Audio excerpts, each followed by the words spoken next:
welcome to another episode of Chats with Chelsi. This is part 2 of a series with Brittney Quarles, and I am so excited. If you missed part 1 about diversity and leadership, just go ahead and check out the YouTube page and look for part 1. But now we're diving into anxiety. Brittney. Yes. For those who are catching up with us, you are General Sales Manager at Radio 1, on the board for the Central Virginia African American Chamber of Commerce, a part of Junior League. Yeah. You've been recognized for your amazing work that you're doing in the media industry. But let's talk about something that some people are afraid to talk about. Yeah. And that's anxiety. Yeah, absolutely. This is actually my first time talking to the masses about my journey. I say my struggle. It's not my struggle, my journey. Not a struggle, my journey with anxiety. And so for me, once again, I'm not a doctor, right? So all things I'm saying today are based on my experience, my journey. I am not a doctor. But for me, anxiety was that intense, constant, anxious feeling or worry about everyday situations that could be real or not real. Right. And it started to affect kind of my daily life, and then it started to affect my physical health. Wow. Which was at the point where I said, okay, this has to be dealt with. And you know, for me, I just assumed everyone had anxiety. You know, everyone's like, oh, I'm anxious, I'm worried, I'm stressed. It's normal. We have high stress jobs. We have a lot on our plate. We have family. Things happen. They come up. That's just how it is. Right. So I assumed that was just life. And so, I was like, I'm not special. What I'm going through is not unique. It's not special.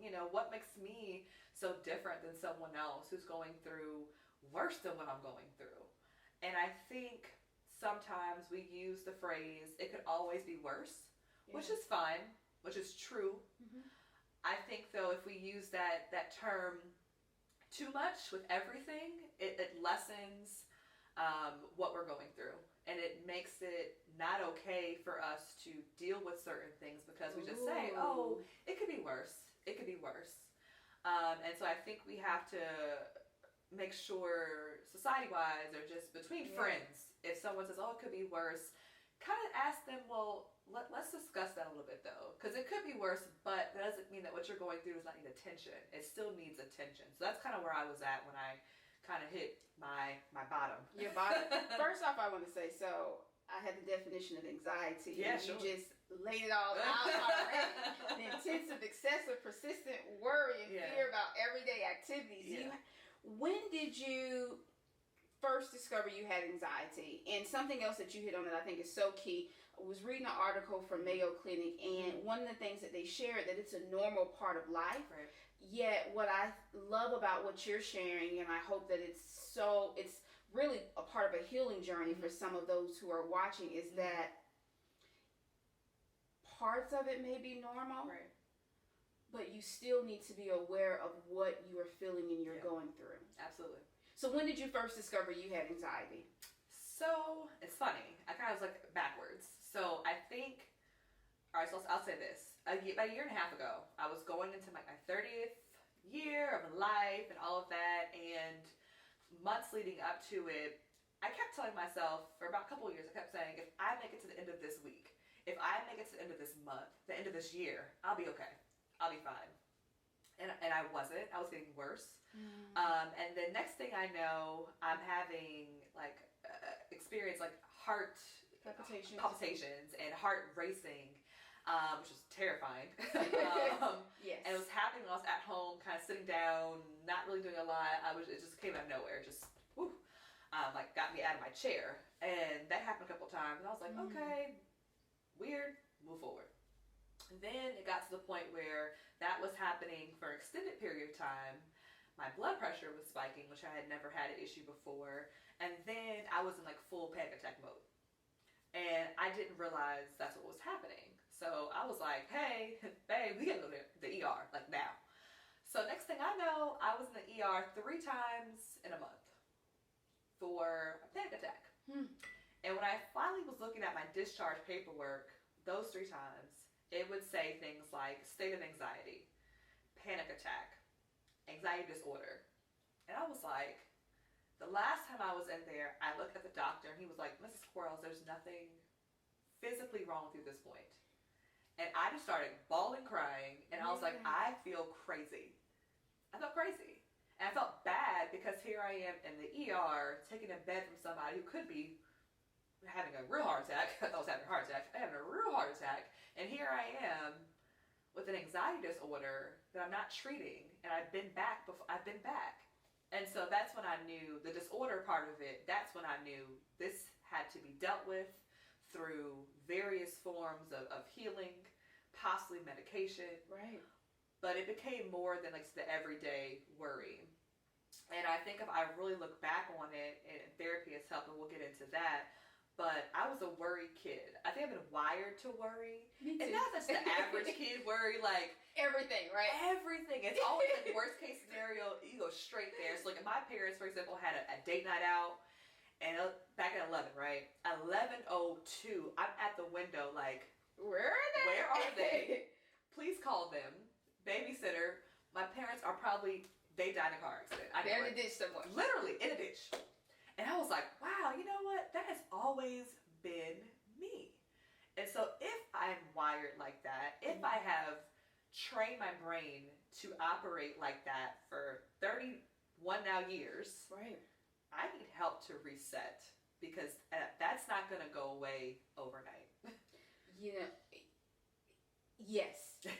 I am, in the train of thought. I mean, I would be your twin. I thought the worst. Even so, I've been married to John for 3 years, and I still remember this time. He said he was going to be at the gym, and guys playing basketball. Right. Yep. But it's 11 o'clock at night. I've done that with mine as well. And I probably called him numerous times because I'm like, did he get in an accident? Exactly. On the way back? I would never know. What happened? Yeah. And when he got back to his phone, he was just like, I was playing basketball. Like, what's going on? And then to make it worse, because I was in bed, I heard sirens. So I'm like, did he like get in an accident, speeding? Right. Right. And my mind was just going. Yep. Going. Yeah. And so I totally can relate to that. It's like, oh my gosh, like, and he's just like, baby, chill. The worst, and his philosophy is, the worst rarely happens. Right. When we hear about the worst, this is not every day. Right. He's like, the worst, stop thinking the worst. So I've been retraining my mind too, and one of the things that I've been doing is periodically going back to Battlefield of the Mind by Joyce Meyer. It's been so powerful for me because she's looking at it from a scriptural perspective, but it's also these basic principles of just being so relatable and for me, Joyce is someone I look up to. I mean, she preaches literally to the world, and she's like, listen, I felt this way, so not to feel bad for feeling this way, but also knowing that you have the power to control your thinking.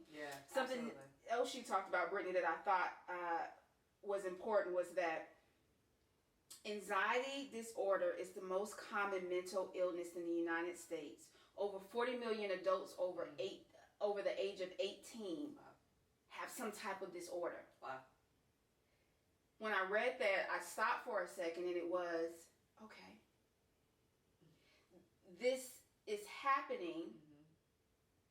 It may be normal in some aspect, but I still have a responsibility to make sure I'm good. And so in that, what made you decide to go to therapy? Yeah, so actually, a good friend of mine, she was kind of like, I think I need therapy as well, different things. I mean, I've known for years that my butt should have been therapy. I knew it. And I think, part of it was, a historical, cultural situation with African Americans and not going to therapy, not talking to a stranger, not laying on a couch, whatever we have created in our mind to say this equals therapy. Kind of trained not to do that, or we don't do that, or it's not okay to go. Simply just pray about it, which prayer is part of healing. And Absolutely. I'm absolutely a prayer warrior. And I grew up like that.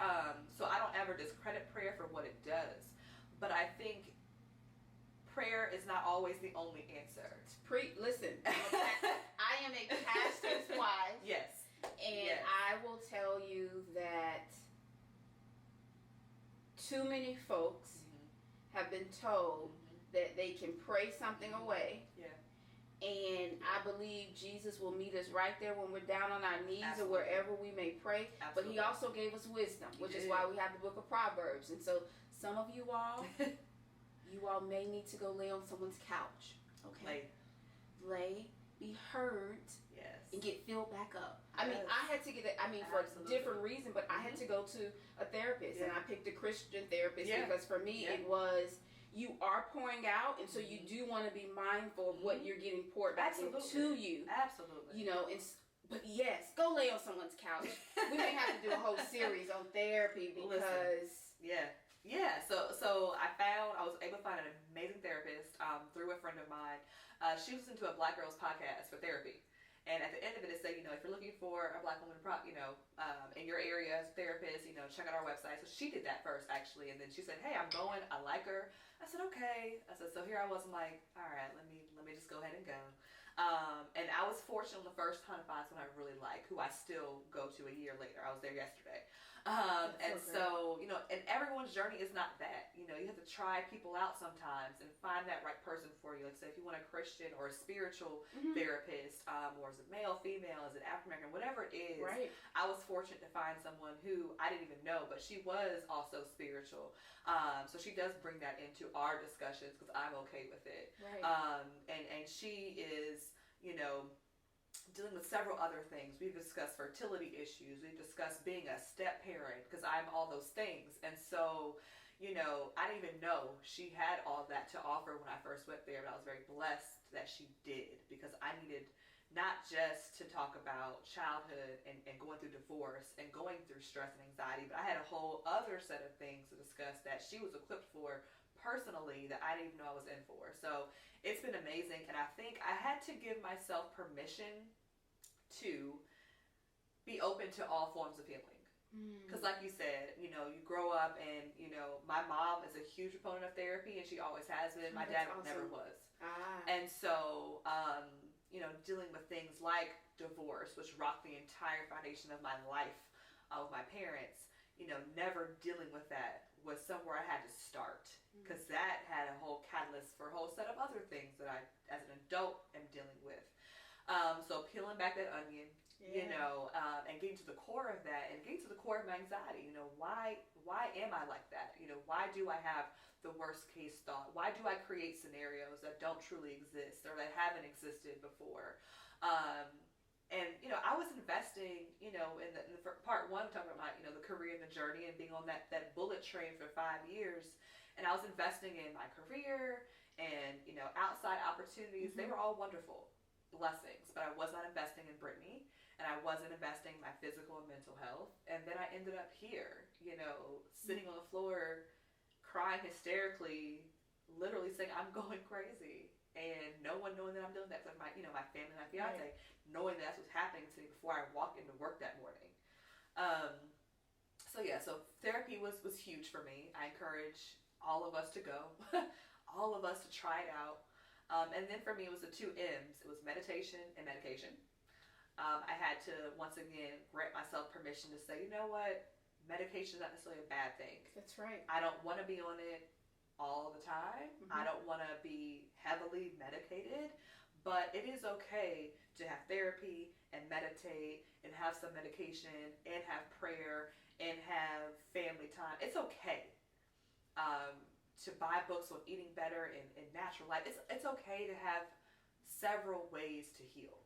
And I think we have to get out of people's way when it comes to that. We get in our own way, but also people's opinions of us or their opinions. I was, I think, misdiagnosed a couple of years before. Doctor told me that she didn't really believe in anxiety issues and didn't believe in prescribed medication for anxiety. And she was a woman of color. Oh. It kind of threw me off a little bit. Right. And she gave me sleeping pills instead, which, they put me to sleep. I would take a pill, I'd be out in like 10 minutes, and I wake up drunk, be like, what happened? That sleep hangover? Yeah. And so that was her remedy, and I went a whole year, after that, and I was like, okay, I'm worse off than I was. But I think, 5 finding the right doctor is a blessing. I had to pray on that. Pray on finding the right doctor who is going to listen to you and know where you're coming from, and pray to God that I find the right medication that will help heal me and not be a crutch. So I think once I open my brain to being okay with, I'm here to take all of it in. I need different forms of healing and everything. I was able to dive in, into each of these different lanes to become a more whole person again and to find myself again. I love, Brittney, that you gave yourself permission. One, you gave yourself permission to experience what you were going through, whether subconsciously or consciously. Right. But you gave yourself permission to explore, how does Brittney become whole? Right. And it will look different for every person. Absolutely. And what that will look like. And you've given us some different avenues. What would be your biggest advice to someone dealing with anxiety? They know that it's anxiety, whether they've been to the doctor or not. Right. But they're afraid to go through the process. Yeah. I think it's that permission, and it's find support. If you don't have it at home, if you don't have it in a friend circle, find support in a different way. I said, find that right therapist, and don't look at therapy from, a clouded lens. Look at it from a clear lens. I have someone I can talk to who's not going to judge what I'm saying. It's really nothing more than that. It's a safe space. It's an open space to talk. And if you don't care for it, then you tried it, or maybe it's not the right person for you. Try again. But I think you have to find support from somewhere. Right. And be okay. Because you have anxiety doesn't mean you have to always have it. It doesn't mean that, you can't control it. You can control it. It takes time and work, but you can control it. Don't be a victim of your anxiety. Ooh. Don't. It's a mental illness. Okay.